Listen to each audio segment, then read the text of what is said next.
Maybe also rook d3 is good. It feels like there are many ways for black to win. But I like f3. Check. Collecting some time, maybe. But rook repeat. g2 was possible. No, then takes rook before, then and then bishop moves on. Yeah, okay, you can go bishop back. can't I move go back anywhere. with the Knight knight is too anyway. quick. Okay, Will f3 he is play just, f3? I think, very clean.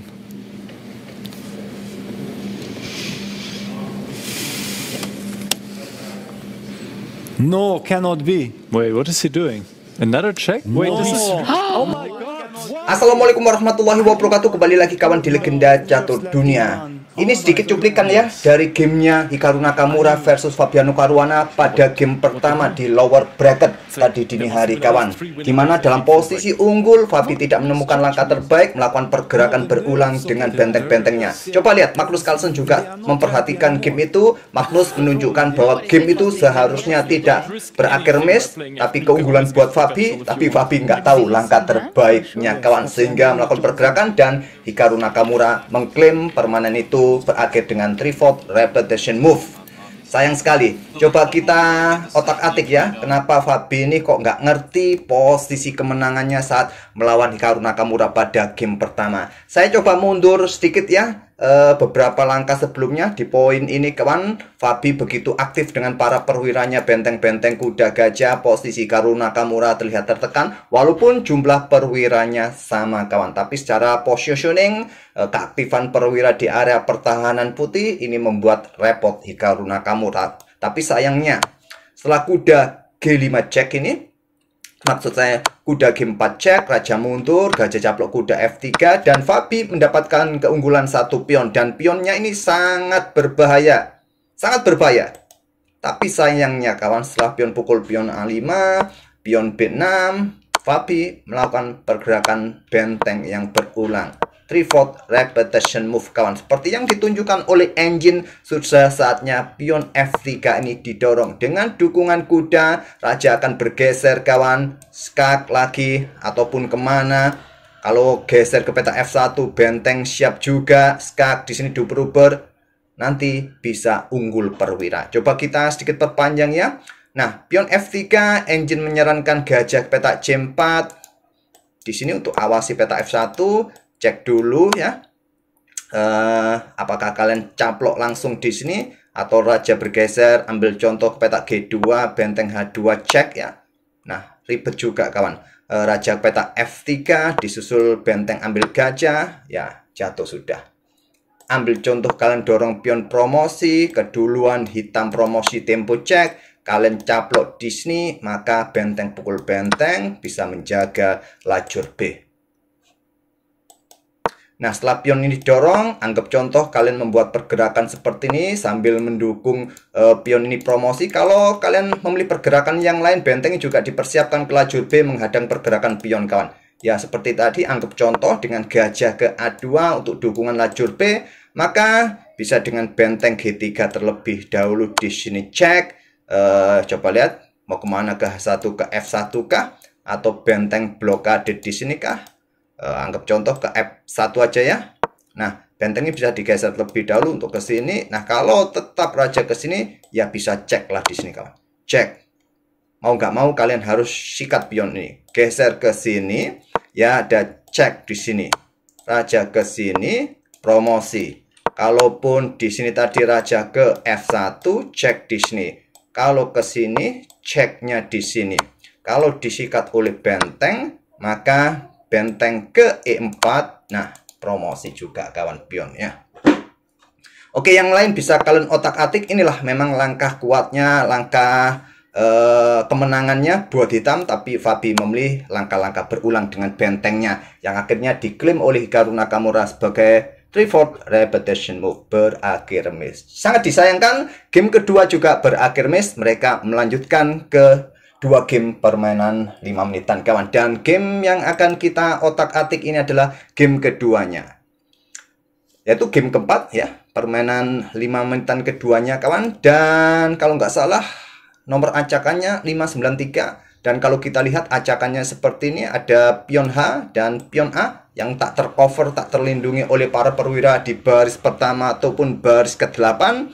Dan kalau mau rokade, mungkin rokade pendek ya, lebih cepat. Langsung bisa rokade di sini kawan. Di langkah pertama langsung bisa rokade. Tapi Fabi memilih dengan pion center terlebih dahulu, pion D4. Bagus. Pion B5 dari Hikaru Nakamura. Kuda D3, pion D6 lanjut Nakamura. Kontrol ruang-ruang gelap ini kawan. Selanjutnya pion C4 tantang Fabi diterima. Menteri langsung keluar. Kuda F6 lanjut Nakamura. Nah, di poin ini pion B3 bagus, atau sekalian pion B4 langkah kuat kawan. Kuda F3 dipilih oleh Fabiano Caruana. Memprovokasi Hikaru Nakamura, dan Nakamura dengan cerdas dorong maju pion H5-nya untuk segera mendapatkan ruang tempo ancam kuda. Memprovokasi pion didorong maju dan terprovokasi juga Fabiano Caruana dengan pion H4. Langkah kuatnya pion B4 kawan. Pion B4. Oke, dengan pion H4 Nakamura tekan pion ini. Kuda G6, benteng H1 sudah nggak bisa rokade sisi kanan lagi raja. Dan di sini gajah D5. Setelah menteri geser ke A4, kemudian pion C5. Lanjut Nakamura, pion pukul, pion ambil balik. Di sini ada pion B3, buka diagonal gelap panjang. Dan juga kontrol petak C4 supaya nggak didorong-dorong. Tapi Nakamura terus dorong pionnya. Nakamura di sini sudah saatnya harusnya juga bisa rokade, mungkin benteng B6 juga bisa jadi opsi. Langkah yang wajar, amankan raja. Rokade merupakan langkah kita, tapi Grandmaster macam Hikaru Nakamura tentu punya ide. Harapannya sih diambil langsung ya. Nih. Kuda ke E5 atau benteng C1 terlebih dahulu, atau gajah pukul gajah terlebih dahulu baru benteng C1. Ini taktik sederhana sekali, tapi Fabi memilih dengan langkah kudanya ke E5. Kuda pukul kuda, ambil balik oleh gajah ancam benteng, blokade menantang pertukaran sesama gajah gelap, cop. Kemudian pion E3, lanjut Fabiano Caruana. Buka diagonal terang kawan. Dan Nakamura melanjutkan dengan pion C pukul pion B3. Opsi yang lain, gajah tarik mundur ancam menteri dulu, atau rokade amankan raja. Oke, dengan pion C pukul pion B3, cop, ambil balik dengan pion A, pion G6. Nakamura sepertinya nggak rokade. Raja geser ke G1 Fabi. Nakamura juga begitu, geser angkat raja G7, pion E4. Lanjut Fabiano Caruana. Menyerahkan bukan menyerahkan ya, masih ada menteri, masih ada kuda, menyerang gajah kawan. Langkah yang lain bisa menantang pertukaran gajah F3 ini. Langkah engine bukan langkah manusia. Kalau seperti ini ya jelas langkah manusia, ancam gajah, taktikal saja. Gajah mundur ke E6 dan Fabi menteri D4. Mengincar pion di sini kah? Atau pin kuda di sini kah? Ada benteng G D8, serang menteri. Menteri E3 dilanjut dengan pion A5, menghindari mata dari menteri putih. Pion E5, ancam kuda. Kuda lompat ke D7. Petak yang bagus. Kalau lompat ke sini kawan, ya di sini ada kuda caplok pion H5, ada taktik seperti ini. Cek raja F8, diikuti dengan benteng C1 terlebih dahulu. Mungkin nanti diikuti gajah meluncur, taktik pengorbanan. Tapi rasanya nggak mungkin ya seperti itu dalam permainan cepat kawan. Tidak mungkin mengkalkulasi sedalam itu pengorbanan. Oke, langkah bagus dari Nakamura, mundur saja ke petak D7, menteri G5, targetnya di sini kawan, melepaskan pion yang di sini. Kuda yang ambil pion E5 bagus. Nakamura memilih ambil dengan menteri juga bagus. Idenya untuk menantang pertukaran. Percuma juga pion ini nggak bisa di cover. Kuda caplok pion H5 cek, mundur G8, dan Fabi menahan diri tidak melakukan pertukaran. Target Nakamura di game kedua permainan 5 menitan ini hanya butuh hasil remis kawan. Butuh hasil remis. Tapi sepertinya Hikaru Nakamura sudah sangat nyaman di posisinya di langkah ke-23 ini. Nah, langkah terbaik lainnya pertukaran di sini. Kuda ambil balik. Selepas itu kuda lompat ke F4. Oke, langsung ke F4 serang gajah. Gajah F5, blokade tantangan sementara, ancam benteng di sini. Benteng C1, kemudian kuda F6, lanjut Nakamura. Perkuat peta H5-nya kawan. Gajah F3. Segera mau kemana juga gajah F3. repotnya raja nggak bisa rokade kalaupun naik kawan ya, dalam posisi kena pion. Untuk koneksikan benteng sudah repot ini memang ya. Aktivitas perwira Nakamura lebih bagus, koneksi bentengnya bagus, waktu-waktu juga bisa geser-geser ke pusat yang lain kawan. Gajah F3 tadi pilihan dari Fabi. Di sini ada benteng DJ8. Benteng B4 bagus. Ke sini dulu. Atau mungkin kalian ambil pion ini juga nggak ada masalah. Oke, dengan benteng D C8 pilihan dari Nakamura, geser ya, pertukaran terlebih dahulu ini bagus, ambil balik, selepas itu bisa melangkah pion H5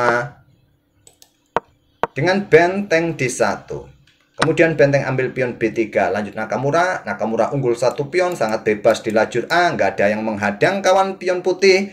Pion H5, lanjut Fabi, kuda H7 serang menteri, menteri ke H6, menteri ke G3 ini ya, sembari memberikan kesempatan ya raja untuk menghindari pin kawan. Menteri ke H6 pilihan dari Fabi. Sekarang pion G5, kuda mundur ke E2, dilanjut dengan benteng D3.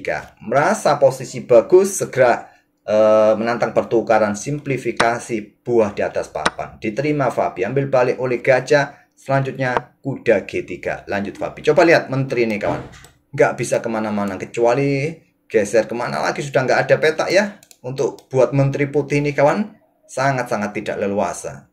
Kemudian ada benteng C1, cek, raja naik, dan benteng pukul benteng. Simplifikasi saja, ada modal di sisi kiri papan, pion bebas.